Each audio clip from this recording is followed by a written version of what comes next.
it's almost this psychology of there has been effort put into how you showed up. Not like Exactly. I'm peacocking, like I'm Yeah, showing off, but it's like there's intention behind. exactly. Whenever I meet a new client for the first time in real life, I never show up in a full suit, but I do show up in something similar to what I'm wearing, like a blazer, a nice hat, a nice dress shirt, and then a little pocket square, and then I'm wearing chinos on the bottom.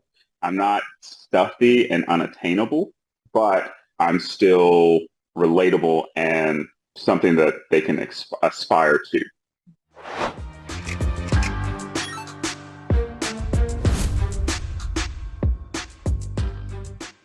Welcome back to another episode of Do Business, Do Life. We have Bentley Caldwell here with us today. Welcome to the show, Bentley.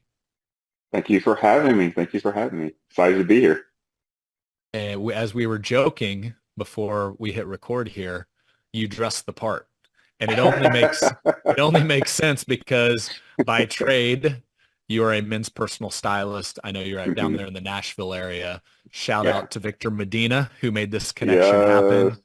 And Yes. did you meet Victor through Michael, or how did you connect Mm, with Victor? So this is okay. So I style Michael Hyatt, Uh-huh. and he gave me a shout out on his Insta story. And Victor follows Michael, and so Victor ended up reaching out to me about styling, and then we ended up working together. And he's just like a super solid guy. I love Victor. He is. And he has a So good sense of style too. now he Um, does for sure. oh yeah, that's right. It went up a couple notches here recently. Yeah, So, yeah. well, and I hadn't even put together that you knew Michael, who's been a mentor for me for years and obviously an Hmm. incredible human as well. So we Yeah. put that together after we connected.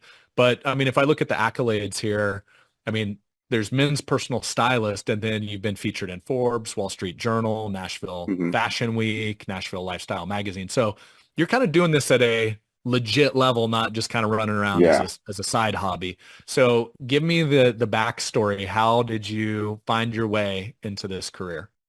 Yeah. So my very first job was retail. So I've always been into fashion. I've always enjoyed fashion. And so I worked retail all through college. Mhm. And then I transitioned over to music for a second. And then when my music career kind of came to a stop, it was that kind of thing of like, okay, what's the next chapter? And I had a friend who was launching a coaching business kind of reach out to me, and he was like, "Hey, man, I know." Because I also do like modeling and stuff like that. And he's like, I know you've been on camera a lot. I have to record these videos. Can you help me out? And I was like, yeah, man, let's go grab a drink and we'll talk. And so we were just kind of talking about, just what to do on camera. And it's like, chin down and stuff like that. Right. And so towards the end, I said, hey, man, like, what are you going to wear? And he's like, I don't know, and so I said, well, if you're speaking to this kind of client, you probably want to wear something like this, if you're speaking to this kind of client, you want to wear something like this. But then like simple things like, make sure your shoes and your belt match, and for him, it was just like, and these are things that I always just intuitively knew. And so I went home and, I was kind of just running that through my mind of like, maybe I can be like an image consultant or something like that. And it just never felt deep enough. And so, yeah. And so then I was like, okay, I think I want to do like styling, like personal styling. And so I hit that same friend up and I was like, hey, man, I got this crazy idea. I just want to see if it has legs. Will you be my guinea pig? And he was like, okay. I was like, yeah, you don't have to pay me, man. I just want to see if it works. And so Mhm. we did a very rudimentary version of what I do now. And we went shopping and I gave him an outfit. He went to the fitting room and on the other side of the fitting room curtain, I heard him go, holy, and he came out and he was just like, I've never looked this good before in my life. And that's how Bentley Caldwell styling started. Nice. So It just yeah. that first outfit just popped and it took off from there, huh? Oh yeah, yeah, 100%. And a part of what I want to do and what I strive to do too is just kind of help men become the best versions of themselves. That's kind of like the Mr. Miyagi, like wax on, wax off kind of thing. It's like I'm using fashion and styling as a platform just to help men become better versions of themselves. So, Yeah. yeah. So if you go back in time hmm and obviously I'm assuming part of that retail journey was in some place that sold clothes. Yeah. Yeah. Okay. Yeah. Yeah. Just checking. I didn't want to make any assumptions. But was that where you started to pick up kind of style 101 of like, here's the basics, this needs to match that one accent piece, whatever your kind of philosophy was, or was it even before that? Did you grow up with the super fashionable mom or dad that kind of started you down that path? Where did that come from? Yeah. I always just loved fashion. And so, I grew up in like a very like Christian church or Christian Mhm. church, Christian household. So we Yeah. went to church all the time.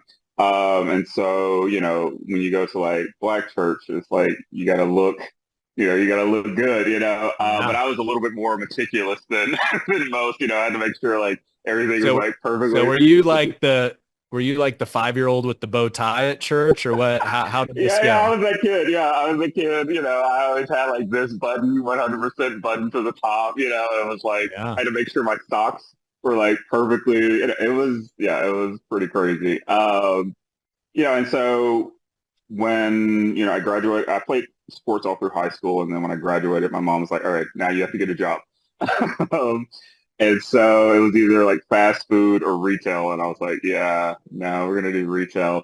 And so my first job was at like American Eagle, and that Mm. was kind of where I kind of just started seeing just how like you can put outfits together and you can help people just feel good about themselves.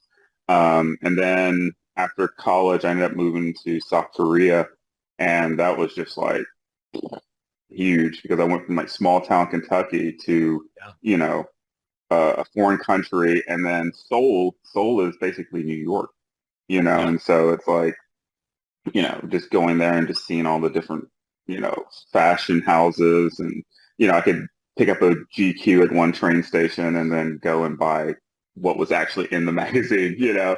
So yeah, that was kind of like my fashion journey, just like falling in love with fashion, stuff like that. So What took you to South Korea? I moved to South Korea to uh, teach conversational English, actually. Oh, okay. Yeah, so I got paid to talk, which was pretty cool. Right after college, I was kind of figuring out, what to do. I was working at FedEx Ground as like a package handler. My college roommate and I were literally like sharing a bed. This is gonna sound weird, but like we were working on opposite schedules, and so Hey, that's efficiency. That's efficiency right there yeah, for a just literally. out of college kid. Literally, you're like, yeah, so it would be, I'd work like this like graveyard shift, and I'd get home and, he'd be getting up to go to work. He's working at like Target or something like that. And so, basically just like tag team. Hey, I've heard roommate stories before, and I mean, I lived with let's see, 3 other dudes through college, and Yeah. there's the beauty of splitting rent and utilities and all that, but I never took it to that level of efficiency. As let's work on different shifts so we actually don't need more than one bed. That's Oh that's yeah, we next were level close. right We were there. close. And then it was like we Uh-uh. both were off. I slept on the couch. Yeah, But that's yeah, hilarious. so it was kind of wild. But So yeah, you so that's you how I so got there. you're kind of I'm putting words in your mouth a little bit here, but you're kind of on this journey to find what who you are in life and what you're meant to do because you're kind of hmm popping around through some different careers.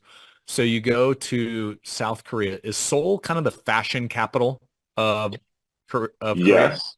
Okay. Yeah. So Seoul is, I mean, it's one of the largest cities in the world. Yeah. So I always tell people like, imagine New York City, but with just Asians. Like it's Yeah. huge, Yeah. and there was always all these just different little pockets of Seoul where you could get just different, there's like actual like fashion houses where you could just buy fabric, and then there's like the shopping districts and stuff like So that. you could So, you could literally build your own shirt or outfit if you wanted to. You're oh, like, I like that 100%. pattern. And were they Yeah. tailoring it for you right there, or how did that work? Yeah, yeah. So you can literally go in and say, I want this shirt. I want a dress shirt, for example. Mhm. And then you look through the books, pick your fabric, and then, okay, what kind of collar do you want? What kind of, do you want Wow. your initials monogrammed in there? Do like it's, yeah. And then you So get measured and, you were in heaven then. oh man. Oh, and it was so interesting because I came from, I was like living, like living with my roommate to going and just having my mind blown of what is available in the world, Yeah. because again, like I said, I'm from small town Paducah, Kentucky, and so it's, my first train ride was in South Korea. So it was just like, Yeah. you know, so Okay, so you continue the fashion journey, and mhm. then kind of we pop forward to this moment where this friend needs some help. Yeah, So what if you were just to audience bunch of financial advisors, and what I've seen, there's some financial advisors that are like off the charts, like here's the custom tailored suit that's 5 to 10 grand with everything matching and coordinated, and then there's the guy that's wearing the polo shirt, right? And yeah, so with the focus on men's fashion, I'm going to stick on men, ladies, not that you don't matter, but yeah, it says here in your bio, men's personal stylist. So I guess if you have yeah. ladies tips, throw them in. It's so funny though. I actually just styled a female like 2 weeks ago. She's a friend of mine, but I was like, and I Yeah. told her, I said, hey, like, I don't style women. She's like, I trust you. I was like, oh, God, okay. So I'm dipping a toe into Okay. women's fashion, but my main area of expertise is menswear. She's like, Yeah, no pressure, I trust you, which I know, makes the right? She's like, pressure I'm that just much more, right? rebuilding my life, and this is the Yeah. final step. No pressure. I was like, okay, cool, cool, cool, cool. We're not sweating at Nice. all. So if you just said, here are some tried and true philosophies when it Mhm. comes to styling, male or female, like if some of these apply to both sides, feel Yeah. free, but what would those be if you were just talking to a beginner that's like, I don't really know the first thing about style? The first thing I would say is just keep it simple. I think a lot of people try to, go too big too quick, and then they feel overwhelmed and then, they, because, these guys who are starting at this level are looking at the guys who are at this level, and it's Mhm. like, nobody comes into the league just as LeBron. It's like Right. you got to build up to that. And No, don't so do the suit jacket with the shorts right out of the gates. Is that what you're no, saying? no, Okay. let's not do That's that. fair. So I always tell people just start simple. If a crisp white button down with a navy blazer and some jeans, some nice dark wash jeans, and a nice dress shoe. That is a very simple, classic look that you cannot mess up. You know, Mm. and then it's like let that be your baseline. And then just build from there. Another thing, another philosophy, and this goes for men and women, fit. Make sure your clothes fit. One of the biggest issues I see, and this again, this is for men and women, is clothing not fitting correctly. Mm. With my clients, I always do like a closet assessment, and 99% of the time, my clients are wearing clothes that do not fit them. Either it's too big, it's too small, or just, yeah, it's just bad. And then, another thing I always say is, don't worry about following the trends. Mm. A lot of times people are like, well, this is what's in right now, so I need to like, it's like, no, no, no, no, because like what's in right now will be out Yeah. very soon. And then you have a closet full of stuff that you can't wear anymore. And then also too, last, just when in doubt, hire a professional, to help you out. It's like if you're, trying to get back into the gym, walking into a gym and seeing all the equipment and all the whatever can be overwhelming. Same thing when you're going into the mall or going to a store and you see all the different, it can be overwhelming. So it's like, if you go into the gym, you hire a trainer. You're going to help out your wardrobe, hire a stylist. So yeah, Makes sense. It's like personal training for your style. exactly, Just show 100%. up. Just show up and trust the expert. Yeah. What I want to get into the psychology of different looks later, But before we Okay. get there, kind of a theme I'm hearing you say, or there are kind of some tried and true timeless looks. You hit one of them already. Hmm. Um, let's say we're walking into a appointment Hmm. with somebody that has $1 million, $2 million, $5 million as a financial advisor. You're trying to acquire them as a Yeah. client. And so let's Hmm. say, let's go to suit some Yeah. where COVID kind of screwed this whole thing up. I mean, I grew up in Yeah. finance. I remember at 26, you mentioned them all. I went to Dillard's and I was like, okay, I've got to buy 5 suits. I had to Yeah. have, I had to have a tie. I had to have cufflinks at the time. So it was like super dialed up because I was trying to Hmm. play the part. I'm a 26-year-old kid, right? Also Yeah. small town Kansas. So probably not too different from your upbringing. But Yeah. let's say we want to crank it up a notch and we want to create some professionalism because if you're dealing with people that have lots of money, you need to look the part. Oftentimes, especially if you're younger, like, hey, this person has some credibility. So what are your thoughts there on a classic look that would be hard to mess up? So this is like a twofold kind of question because also, one of the things I always say is like, who are you talking to? You know, if this particular client is not that kind of person that takes a person in a full suit as like, respectful or whatever the case may Yeah. be, then you showing up in a full suit might actually turn that person off. Yeah. So it's like I will go first off, who is your audience? You know, now if it's a guy who's like, no, I want this person to be in a suit, then it's like, okay, start with a good navy suit. You can't go wrong with like a dark navy suit. And then from there, um, depending on again your audience, sometimes I like to do a navy suit with like a pattern shirt, so like something that has like a plaid on it, Mhm. but simple. You don't want to do too crazy. And then I'll just do like a solid color tie, but maybe like a knit tie instead of like a traditional like tie that has a sheen on it. And then I also would just put like a little pocket square in there, just so you know people can tell that you have an eye for detail.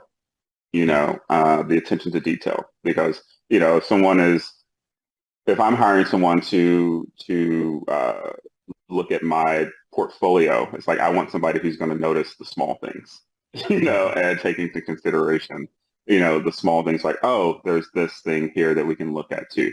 And so for me, I look at somebody who's like, oh, okay, they put in time and intentionality into what they're wearing. I know they're going to put in time and intentionality into, my portfolio or whatever the case may be. Yeah. So, What's up, DBDL insiders? Brad here, and it is official. We have an apparel website, a swag website, whatever the kids call it these days. It's available and live now at dbdl.com.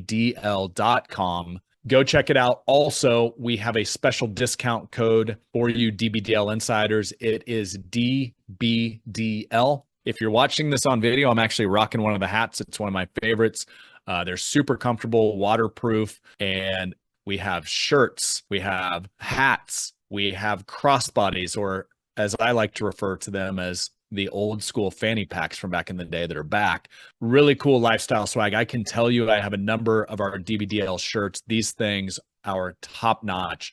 Jason Khalipa himself told me it's one of his favorite shirts to work out in, former CrossFit Games champion. Henner Gracie rocks it as well. So go out to the website, dbdl.com.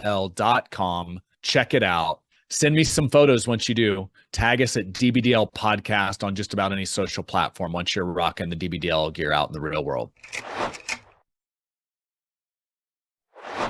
What's your take? I'll give you mine and you can go yeah. agree or disagree. So prior to COVID, I feel like COVID had a massive shift on style. Oh, Uh, 100%. so I want to hear your take on that and the before and after of that. But in finance, what I saw, I mean, I've been to dozens of financial advisor conferences over the years. And 10, 15 years ago, you saw a lot more suits and ties. Hmm. And now I've seen a trend where oftentimes it's more of a sport coat look, some nice Hmm. dark wash jeans, like what you talked about, nice dress shoes, nice belt. The tie has been thrown away, but the pocket square remains, so the outfit Yeah. still pops a little bit. Have you seen kind of the tie almost become extinct since post-COVID, or what? I mean, I'm just looking at my little bubble. What have you seen? Yeah. Yeah, I have actually. It was very interesting. So I launched in 2019, Hmm. and then COVID happened like 2020, and so there was nobody shopping. Right? But Hey, then you're when like, I guess I'm going to go work at Lululemon now for a while, right? right, Because right, no, right, right, nobody was going. exactly, right. And that's literally what happened, though. It was one of those things where everybody, is taking Zoom calls, so they're kind of like business up here, but then like Lulu on the bottom. Mhm. I call it the outfit mullet, where it's like business on top and party on the bottom. Nice. Uh, but when everything started opening back up, that's actually when my business kind of took off because everybody, like you were saying, people were going, well, I don't have to wear a suit to work anymore, and I've been doing that for the last 20 years. I don't know how to dress, you Mhm. know, and so I have seen the tie kind of go away in certain industries, and mostly in the finance industry, because people are going, okay, well, I don't have to really get that dressed up anymore. And so, yeah, so there's kind of like this more relaxed approach to fashion now in menswear, especially. So Yeah, where I see the ties come back out, it's like a true like black tie event, like a dinner party exactly, sort of deal. That's yeah. where people are typically throwing them back on. Hmm. Okay, so let's go to more of the psychology. And Okay. so I sent you an article by a guy named Michael Kitsis, who's a friend, and he did this article, and this has been a few years back. We'll put it in the show notes. But the title of it was How New Advisors Should Dress and the Dangers of Counter Signaling. And they actually did Mm. this study to where it was kind of, it took me back to my young days when I was 26 years old getting into this business. It was almost, this sounds bad, but kind of a fake it till you make it mentality of like, okay, I've got to have this suit that says I know that they know I'm legit and, Yeah. kind of like I'm going to play doctor, except I'm going to play like financial advisor.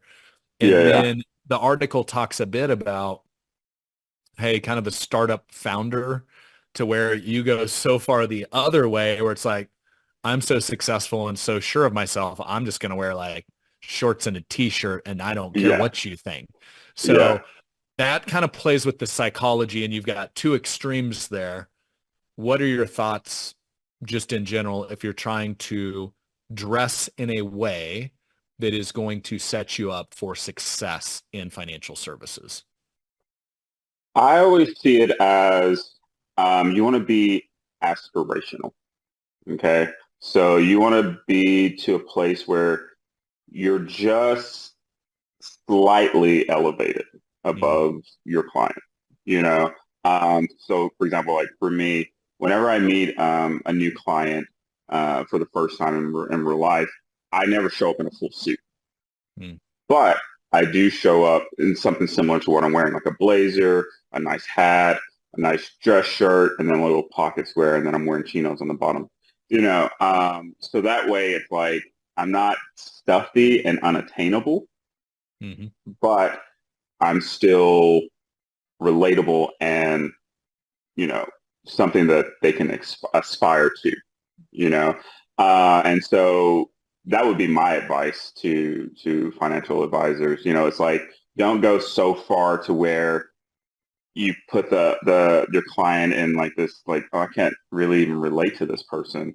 And then don't go so far where you're like Mark Zuckerberg, if you flip flops, Yeah. to where it's like, okay, like then also too, I can't relate to this person because they don't seem like they're taking this serious, you Yeah. know? And so I always just say, just be one step above to where it's like, ooh, I want what he has, or I want to be like him, you know? Yeah. So, it's almost this psychology of there has been effort put into how you showed up. Not like Exactly. I'm peacocking, like I'm Yeah, showing off, but it's like there's intention behind. exactly. The intentionality is, and that's the big key. It's like, no, I didn't just roll out of bed and just toss this on. It's like, no, Yeah. no, no. I thought of you, because that's also Mhm. another thing. It's like people want to know that you put some effort into them. Like you didn't just like, oh man, I'm here. Hey man, what's up? All Yeah. right, you're just another person on my docket here. It's like no, like you woke up and you said, hey, I'm meeting Brad today. Let me go and make sure that I look spot on for him. And Yeah. so and people that's a big thing because yeah, again, it's that psychology. People want to be wanted. Yeah. you know, and so yeah, Well, it's a very simple idea, but it's so true of you put the effort forth to care about how you showed up because you cared about the impression that was made. And exactly. that I think of one of my friends, Eddie. If you're listening, Eddie, you're gonna laugh, but he's from Miami. Miami has a very different sense of style than small town Kansas. And I remember he showed up. 100%. We played football together in college, and it was like a year or two after college, and he showed up, and his shoes matched his shorts, which matched his belt, which matched his shirt, which matched his sunglasses, all the same pattern. And Oh no. I was like, bro, I don't even know what level of style you're doing right now, but I respect it. And he just started laughing. And but I remember, and this has been 15 years ago, and I still remember Yeah. the outfit that he wore that day. And Yeah. because it was an authentic representation of him, you know, and 100%.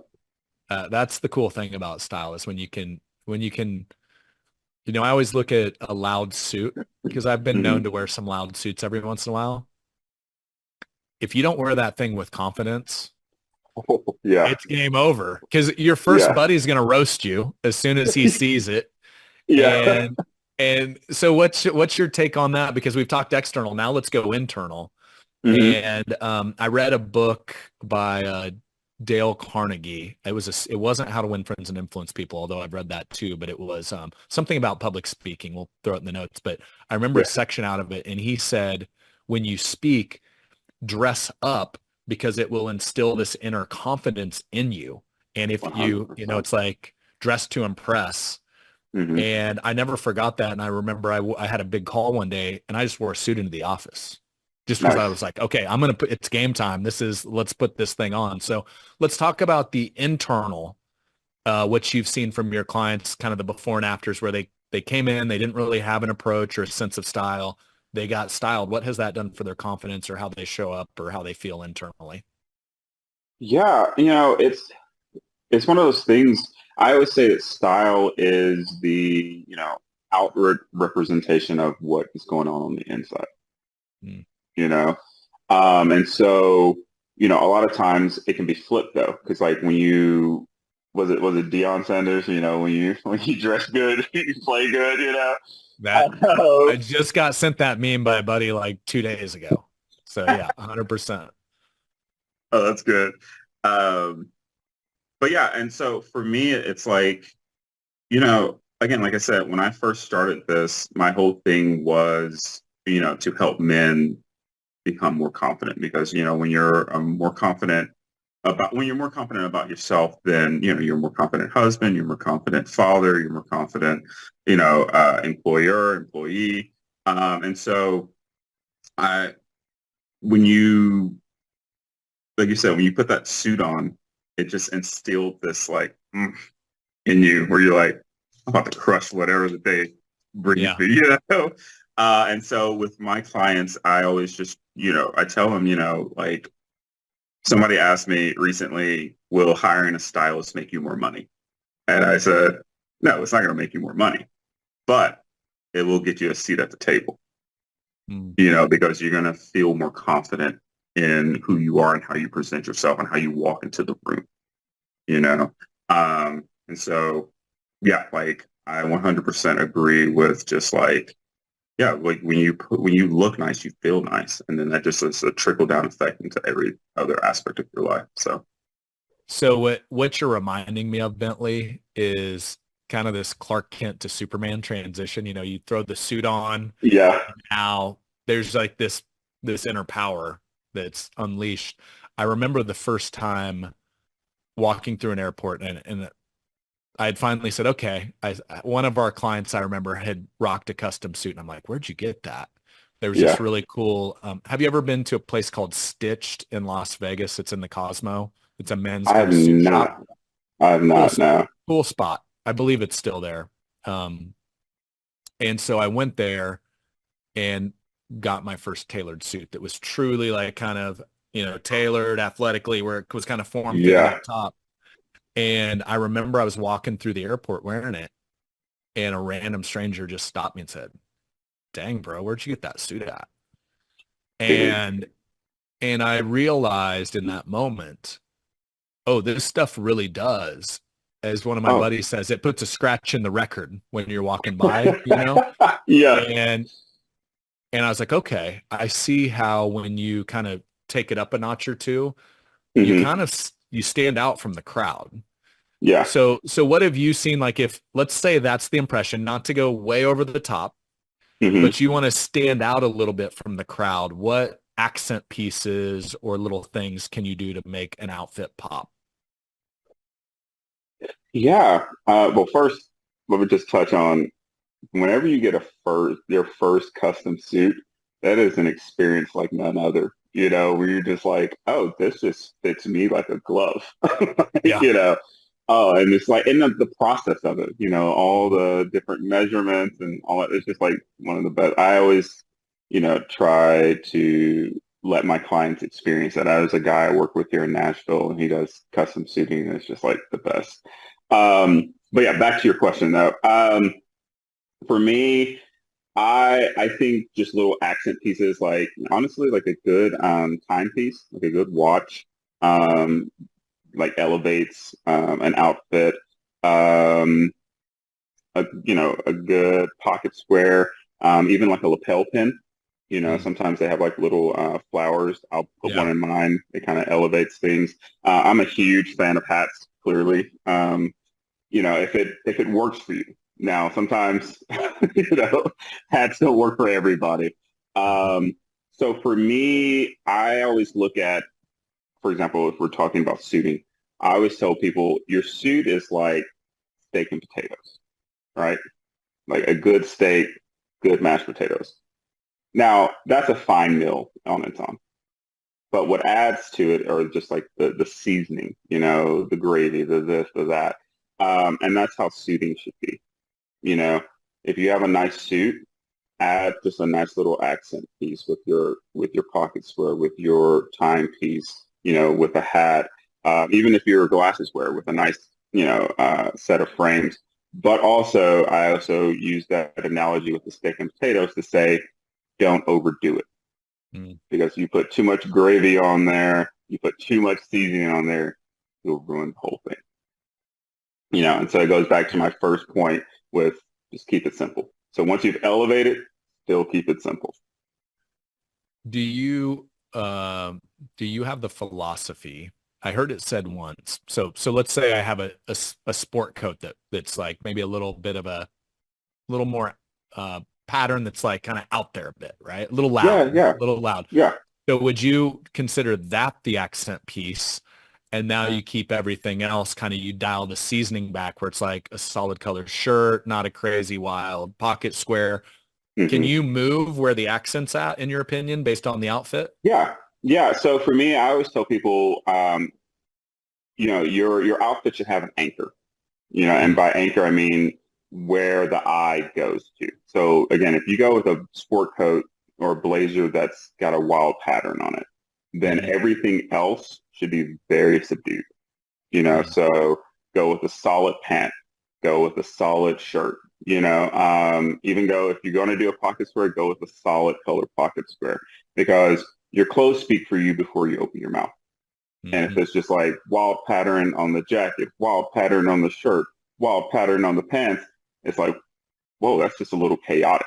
Yeah. and it's disorienting and it's giving off that energy of like, whoa, I don't know what's going on with this guy, but I don't know if I really want to actually engage with him, you Yeah. know? So if it's like, if you want a peacock, yeah, go ahead and have that one piece that's like the peacock piece, but then keep everything else anchored so Yeah. you don't come off as like crazy. So, Yeah. Okay. So you mentioned watches. yeah. We're in an industry where watches can be almost like a contest. Oh, And yeah. so, yeah, I mean, I've seen, Breitlings, Rolexes, Yeah. tags, like some very, very nice Yeah. watches in our industry. Let's start at the base level. Like, hey, Yeah. here's a nice solid timepiece that's not, I'm not going to Hmm. have to go take a loan out at the bank to purchase. So Yeah. what's your like kind of baseline? I really like, this brand or this brand of timepieces. And then is it the wristband that kind of you coordinate with the outfit, or what's your thought there? Yeah. So on the base level, there are a couple of companies that I love. One is this brand called Shinola.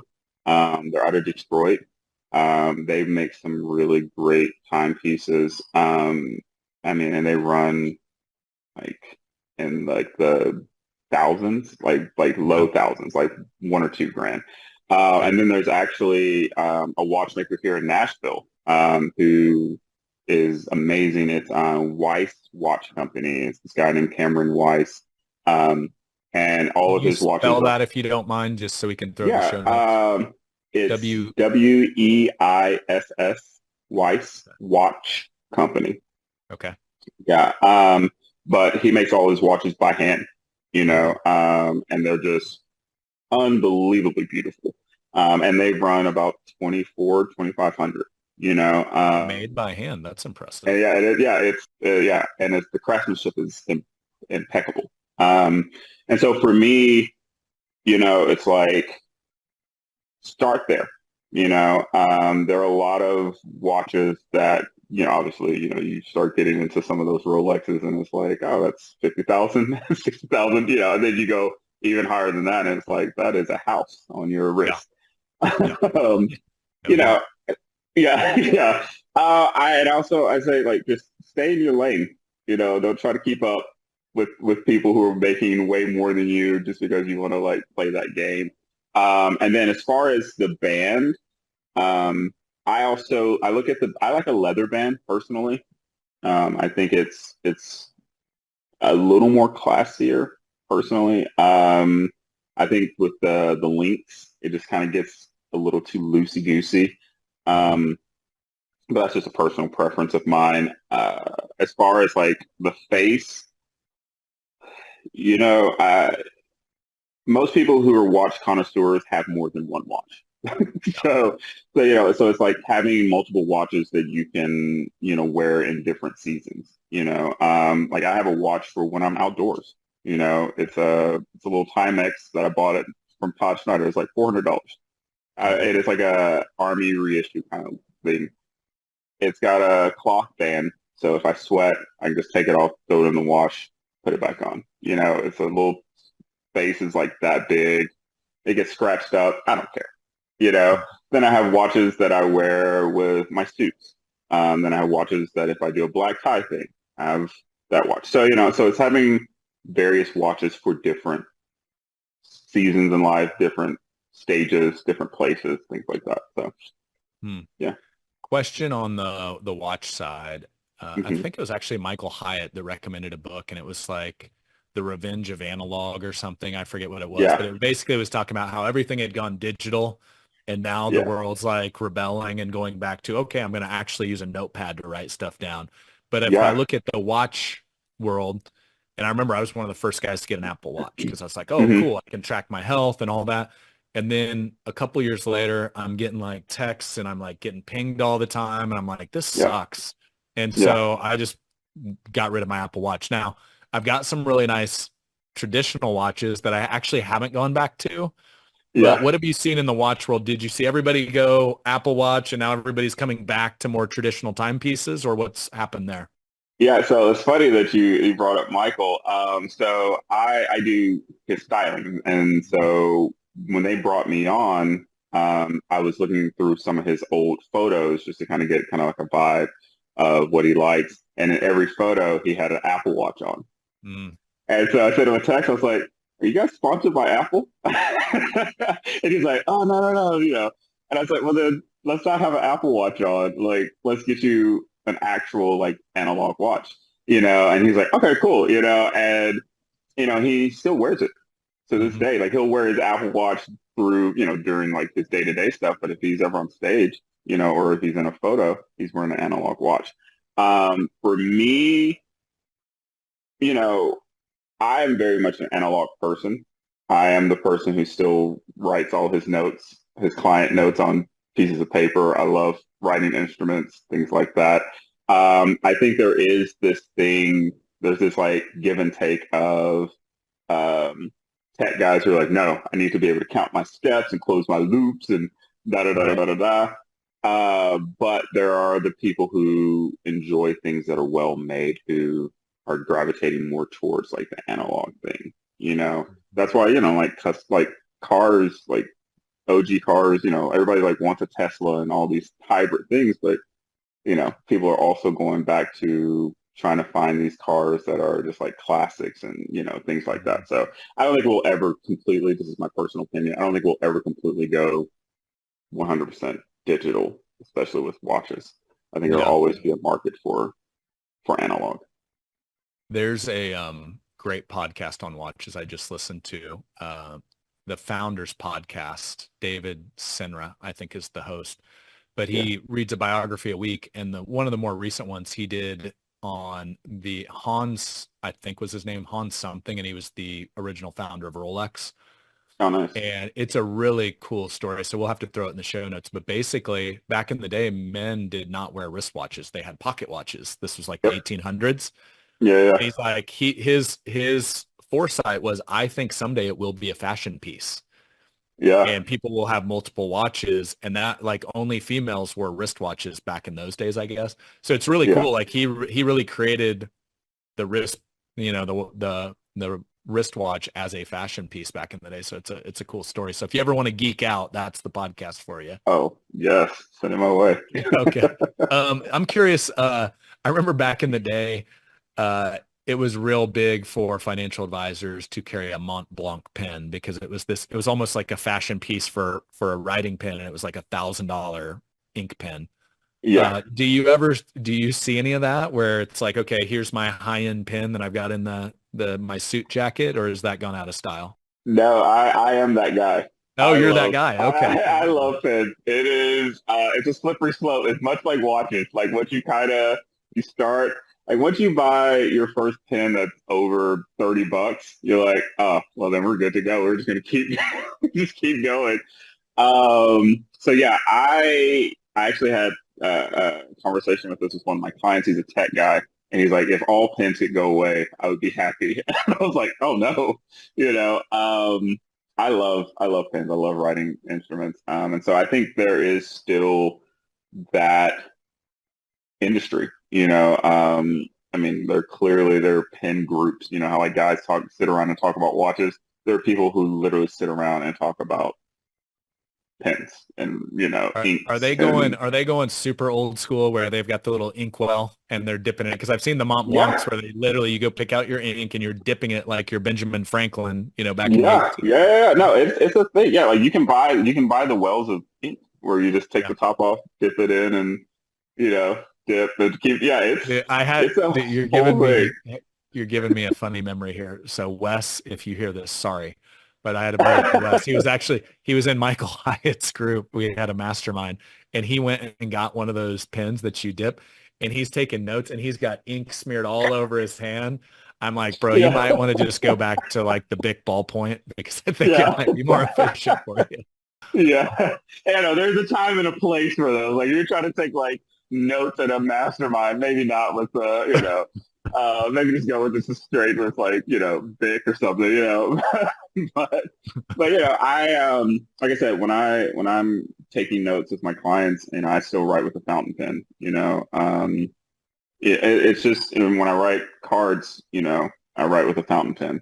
I think it's just something about that. I love the scratch of the paper. When you're Yeah. writing, it's just it's why people still read actual books. Yeah. It's just like there's something about that tactile, sensation. So, hmm Okay, well, let's round this thing out with we haven't gotten to shoes, which is also almost that can get to the watch level sometimes in our industry. yes, Those shoes, and sometimes I feel like shoes and belts are like brother and sister. So, yeah, what are your thoughts on just shoes complementing an outfit? Maybe we have the same conversation on the that we did on the watch. Like, here's kind of my base level, like nice dress shoe, and then try yeah, to take it up a few notches. yeah. For me, shoes complete the outfit. 100%. You can be wearing a $4,000 suit, but if your shoes are beat up, it ruins the entire look. And then vice versa, you can be wearing literally jeans and a t-shirt, but if you put on some loafers, it elevates the Yeah. outfit.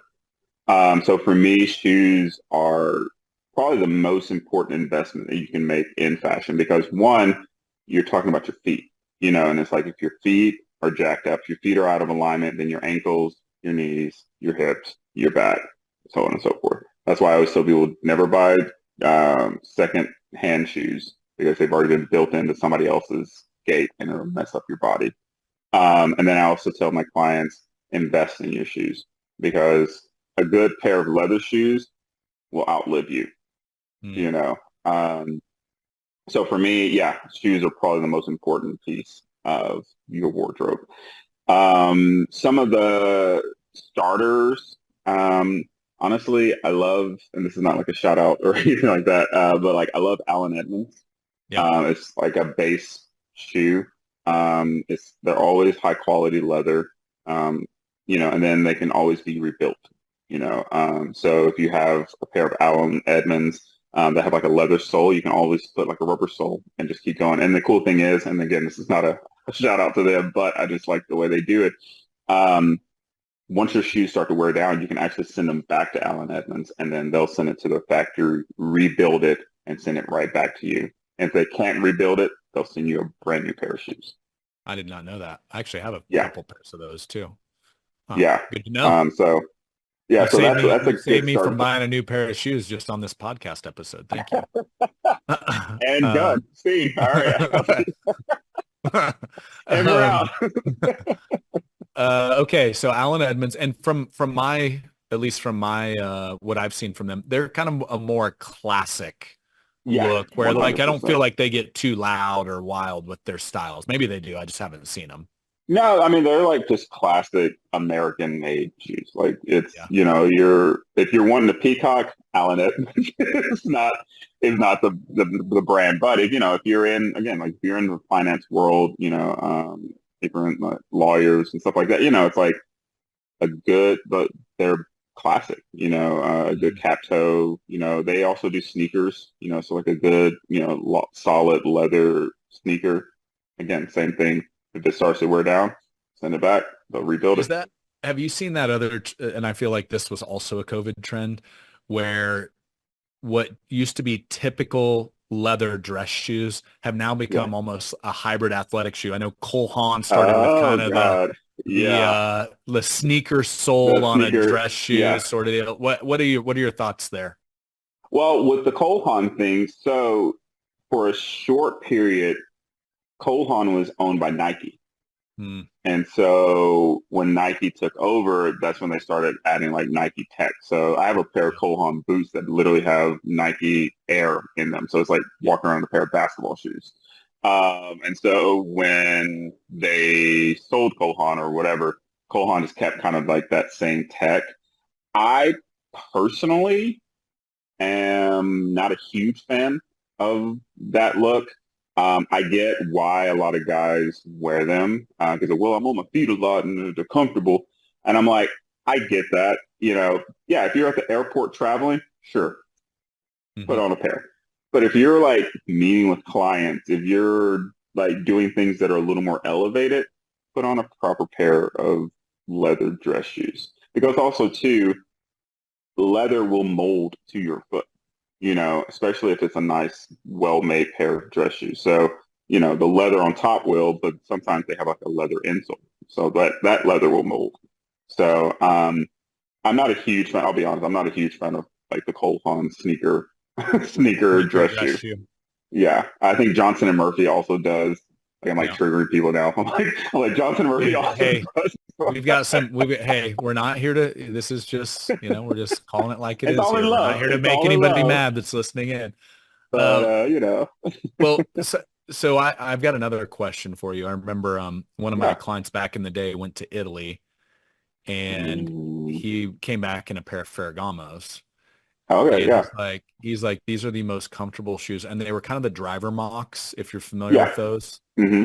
And then one of my other buddies goes, did you know the driver mocks are actually designed to only be worn in a car? And it's for when people have like Ferraris. And so they don't want to get their Ferrari dirty. So then you just slip into the driver mocks that stay in the car and they don't ever like touch the ground outside. So is that Yeah. true? Yes, that is very true. So, because like if you look at the driver mock, it has like that elevated kind of like heel. So like the Yeah. rubber is going on the Yeah. back On the back because that's side how of it. you, yeah, because that's how you drive. Like you drive with your heel kind of. So yeah, that is 100% true. That's why anytime I see somebody in driver mocks, I'm like, just get a regular loafer. Like it's gonna Oh do the man, same thing. now I'm getting roasted on here because I love those driver mocks and I wear them all the time and they're super comfortable. Yeah. Well, hey, it's My bad, okay. bro. My bad, No, bro. My no, bad. equal opportunity roasting They're here. It's fine. they're good for you, man. They look great. I swear. Well, hey, you try to surround yourself with people that you're going to learn from and educate yourself. It's all good. Um, cool. Oh, Any other thoughts on shoes? Maybe if you want to take it up a notch or two above the Allen Edmonds or the Johnson and Murphys, oh and my then any goodness. thoughts on belt and how that combos with it? Um, I mean, as far as like shoes, there are some really great. Oh my gosh, the shoe market is just crazy. With just various brands. See, To Boot New York is great. Um, oh my gosh, I mean, there's just so many. Again, I think it's one of those things where I say, go ahead and invest in your shoes. Because your return on the investment is going to be huge.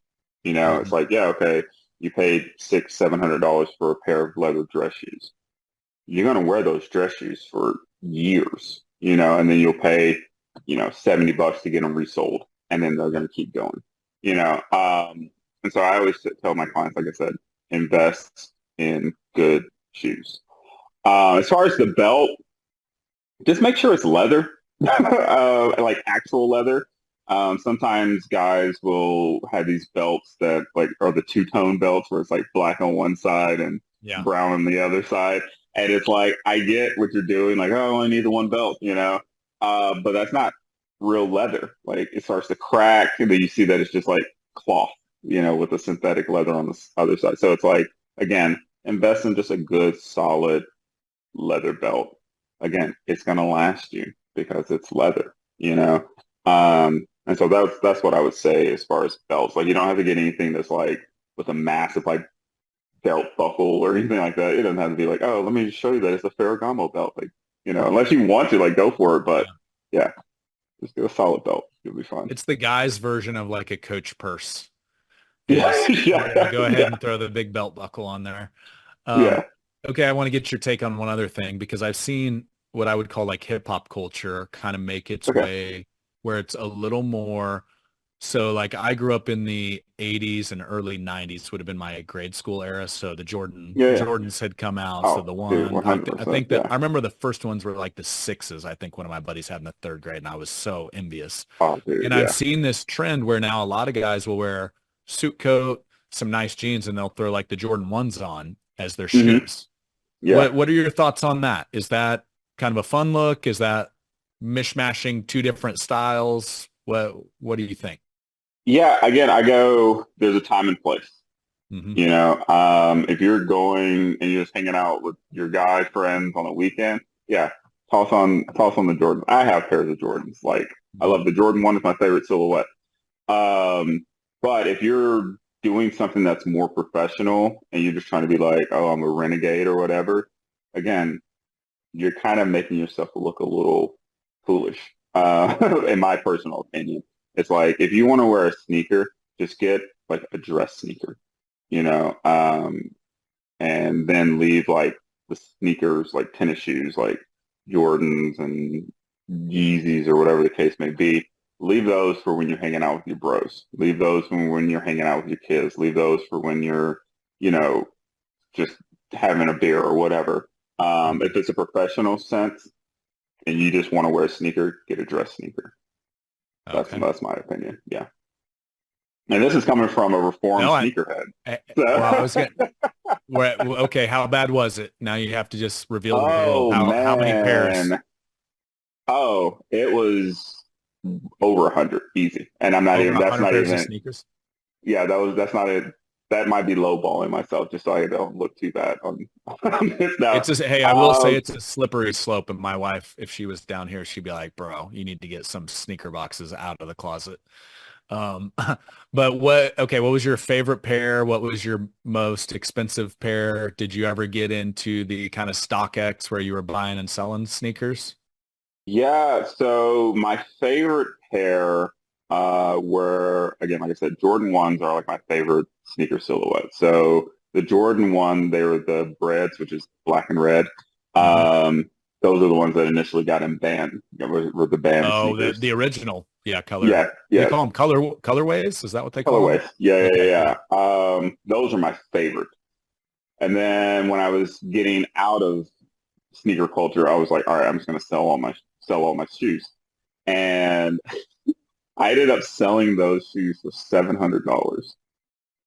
They had been worn. Like I had Yeah. worn these shoes, and yeah, so I ended up starting. I felt bad, but I started like a bidding war between these two guys. Where I was like, "Well, this guy's saying 440 or 450," and this guy was like, "Well, I'll give you 500." And I was like, "Well, this guy's saying 500, you know." And by the end, this guy paid me like $700 And for these shoes that these I had were worn. these there's no way these could have been original Jordan ones. They'd been re-released at this point. Yeah, they were a re-release. I think they were like, Because I think the originals are like $500,000 shoes now if you actually oh, have a pair. 100%. And you can't even wear them. Like the sole would literally just deteriorate. Yeah. Yeah.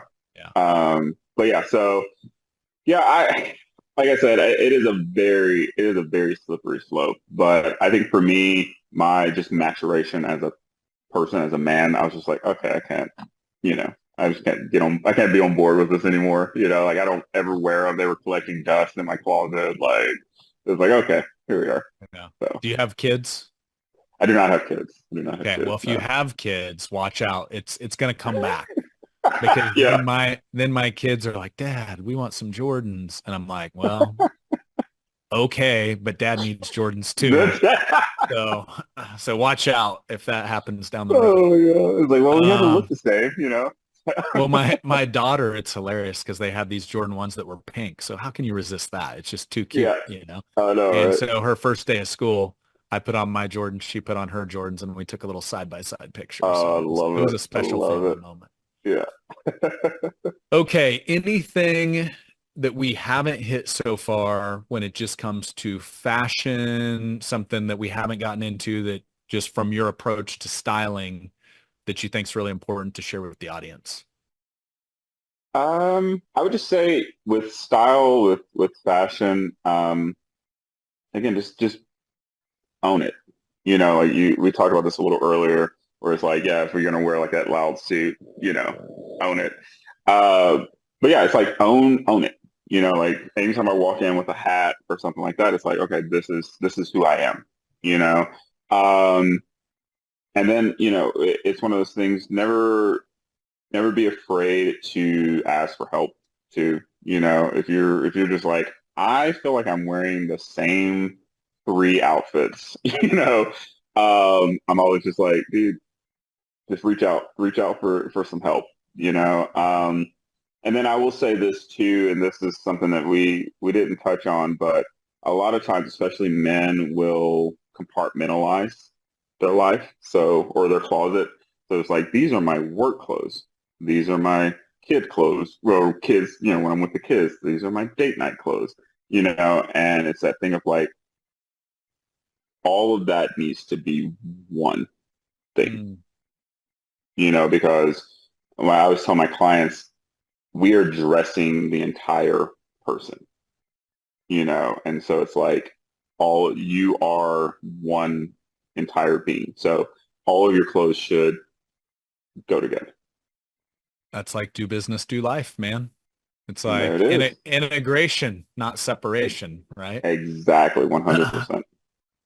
On that front, let's say somebody rolls in and they're dressed like Mark Zuckerberg, which I mean, I think at this point that is his style. But let's just say they roll in and they're in flip-flops, a t-shirt and shorts. Yeah. How do you help someone find what their style is? Like, how do you get there? Is this interviewing them? Yeah. Yeah. So for me, it's one of those things where, yeah, like I just get to know them. Mm, Again, I always tell my clients, I'm not trying to put you in a costume. I want it to be where you feel 100% yourself, because that way too, you can feel confident. Because like, you ever have those moments where you're like wearing something, you're like, I just don't like this. And so then now you're thinking about the clothes. You're not thinking about the situation that you're in. You're not thinking about, so your energy is somewhere else. And so for me, it's like, I want to get to know you as a person, you know? And then, and so I ask questions like, okay, one of my favorite questions to ask is, how do you want to feel after we work together? You know?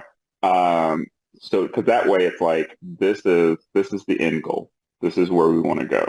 And then we just backtrack from there. It's like, okay, so then what would that look like for you?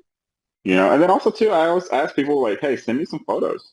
Like if you're like, hey, I really like this outfit. Okay, cool. Yeah, like that gives me kind of a better understanding. Now, if people are just like, bro, I don't know. I'm like, okay, cool. That's even better because now you're just a blank canvas and it's like, let me work my magic, you know?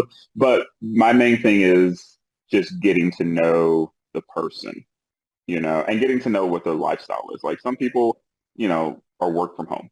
They don't actually have to go into an office. So it's like, yeah, you're not going to need a suit because you're not actually needing that kind of thing. But it's like, so if your life is jeans and a t-shirt, it's like, well, let's just get you a better pair of jeans and a nicer t-shirt. You know, um, mhm. one of the things that I love and I kind of preach is elevated simplicity. Where it's like you can look nice and look simple, but just elevate it. Mm. So yeah, but no, I There's a can't. I there's can't a deal with the. Oh, go ahead. yeah. No, I love that elevated simplicity. There's actually a really cool denim shop in Nashville. One of my buddies told me about, and is it called raw denim? Like what is like old school denim? Oh yeah, It's called selvage denim. Selvedge, selvage denim. Selvage denim. Yeah, There's a shop somewhere in Nashville. It's two yeah. words. I don't remember the name of I'm a it. Gene and Willie. Yes. Yeah, That's a cool shop. I still yeah. don't know that I like the jeans because they made them way too tight where I had to like break them in and then I didn't feel like I could sit down without like ripping them out. In fact, I think I did rip a pair out actually. Um, Yeah, so yeah, I don't think I fully embraced the movement, but I respected yeah, the movement. Or maybe I just wasn't fit right. I don't know. But it was a yeah, really cool shop. I yeah. feel like they treat Um, denim like shoes where you almost like repair them and keep the same Yeah, pair. yeah. That's the second thing I always tell people to splurge on. It's like splurge on your denim a little bit. Now you don't have to go off unless you want to, but you don't have to go off and buy like $600 pair of denim. But you people live their life in jeans 9 times out Mhm. of 10. It's like when you are not wearing dress pants or chinos, more than likely you're in a pair of jeans. And so with selvage, I love selvage denim. It's some of the highest quality denim. I love Imogene and Willie, so this is no shade to them. But it is one of those things where raw denim is, you got to earn it. Yeah. Because like, it has no stretch. Like most, pants nowadays have some sort of stretch in it. But there is a great brand out of LA. called Kato, Kato, that does selvage denim with stretch. So they do like Mm, 2% that's my stretch, spot and then. it is a game changer. Like I put on their Kato, denim, Kato. Kato, Kato, Kato.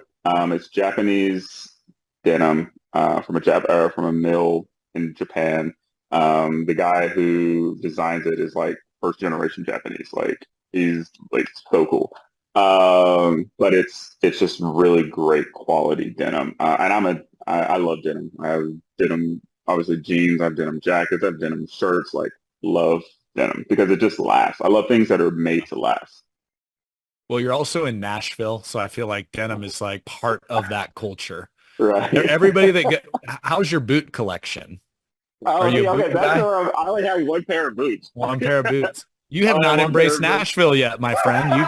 You gotta go deep. I just Turn- went with the hat. I was like, all right, Okay, that's as far as I can go. That's as that's far. fair. That's And fair. then I'm a cowboy. If I show up with a hat and boots, I'm a cowboy. I can't do And a both. big old belt buckle with like a steer horns on it. Yeah, it's like a dinner. It's like a dinner plate. Just like, There we go. Nice. Well, my man, oh this has been a fun conversation. And I'll tell you what I man. appreciate is I can tell you're the type of stylist like it's not a stuffy stylist. It's like you're Yeah. like just be you. Let's work you into this. And so I see why Michael works with you and Victor loves working with you. No, And I thank you. might have to hit you up on some Cato denim now that I know about this little hidden Come to treasure. me. So, Let's okay. do All it, right. man. I got you. Fair enough. Fair enough. Well, hey, Got you. my last question, Bentley, on my side. Well, first off, like Bentley is made to be in fashion. Is this your I know, God-given right? name, Yeah. Bentley? Yeah. My full name is Bentley Taylor Ross Caldwell. I was like, Woo. mom was shooting for the moon She on knew that it. one. She knew what she was doing. Was Oh, it for sure. inspired by the car, or was there a different inspiration for Bentley? No, it was like a cousin, and mom just like liked the name, and so she was like, "Your name is Bentley." And so people always ask me, they're like, "So okay, like, what's your first name?" I'm like, "Bentley," and they're like, "What's your last name?" I'm like, "If you just Google Bentley, it's gonna be like me, the car, and like dirt." You know? There you go. There you go. What? You got three options. I know, That's funny. but yeah, but thank you. Yeah, seriously though, thank you for having me. This has been amazing, and so thank Yeah. you. Well, hey, let's just wrap it with one final question. Oh We've kind of touched on this. This is the Do Business, Do Life podcast. It's really our Mm-hmm. mission at Triad to help the listeners of this show, our members, our team members, really integrate those. And Mm-hmm. we say a lot, we want to do business with people we want to do life with. So I would love to hear Bentley's definition of what does do business, do life mean to you? Oh man. For me, so like my life motto is be good and be good to people. So be good at what you do and be good to people. So for me, it's like that feels like it's kind of the same kind of vibe. So when you're doing business, like do it with integrity, um, do it with do it with love, you know. And then when you're doing life, same thing.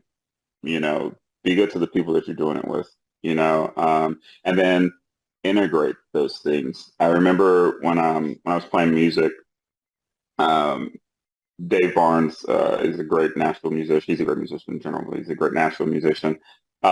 He said this thing where he was like, you never want your stage persona and your real life to have a gap, Mm. you know? And it's that thing of like, you want those two things to be in alignment. And so for me, it's like when I'm doing business and when I'm doing life, I want the same Bentley for Mm. both. So I don't have to go, wait, what did I say over here? And Yeah. it's like alignment, all about alignment. So that's I it, man. love that, man.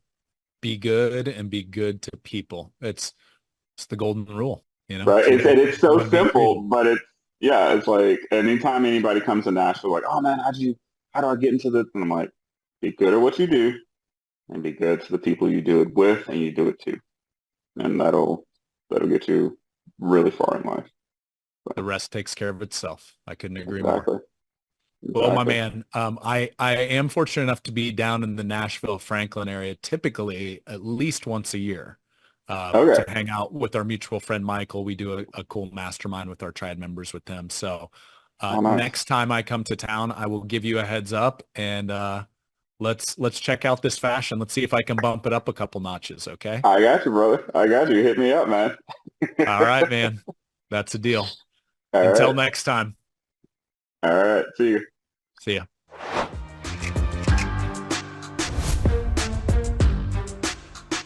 Thanks for checking out this week's episode. On to this week's featured review. It comes to us from iTunes user CG Advisor, 5 stars. They say, worth the listen. Brad and guests do a great job of discussing topics that resonate with independent advisors, not only topics that are relevant today, but topics to set up success in the future. Gets me fired up and excited to be a young advisor in the business. Looking forward to future episodes and content. Cheers, Christian W. Well, Christian, thank you for the kind words. And I love, as a young advisor, that you're being a student and taking advantage of the resources that exist out there. We say a lot inside Triad, when the student is ready, the teacher will appear. And I know I benefited a ton in my younger years. I still benefit today. I believe in being a lifelong learner and that you've never arrived. But specifically early on, I remember reading books like The Richest Man in Babylon, How to Win Friends and Influence People, Ron Carson's Tested in the Trenches. And I was just devouring content so I could learn how to level up and serve my clients. And then it served me in turn. So I love that this podcast has been that for you, Christian. If you happen to hear this, please go out to either one of my social handles, or DBDL podcast is where the show is on pretty much every platform. And please give us a shout out or a message, and we'll make sure we show you some love on social. So thanks for listening in, and stay on that path, my man. It will treat you well over time.